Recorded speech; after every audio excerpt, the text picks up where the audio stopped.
مائیں بہنیں بیٹیاں اس بات کا اہتمام کریں کہ پردے کا بطور خاص اہتمام کریں، بطور خاص برقع پہنیں،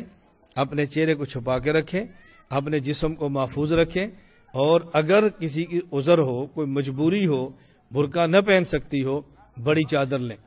بڑی چادر جیسے اندر کے جسم نظر نہ آئے، چہرہ نظر نہ ہو۔ میں یہ بات پھر کہتا ہوں اور بڑے در سے کہتا ہوں، ہماری بہت ساری بہنیں اور بیٹیاں برقعے ایسے استعمال کرتی ہیں، اتنے پرکشش،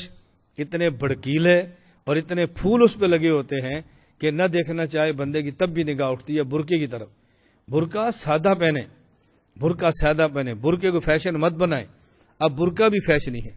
برقع بھی ایک نیا ماڈل ہے، برقع بھی ایسا جدید لاتی ہے کہ وہ کپڑوں کی بجائے اور انسان کو تباہ کرتا ہے۔ برقع پہنیں، قیمتی لیں، کوئی منع نہیں کرتا، آرام دہ لیں، کوئی منع نہیں کرتا، نرم پہنیں، کوئی منع نہیں کرتا، لیکن اس کو سادہ پہنیں اور پردے کا خیال رکھیں، پردے کا۔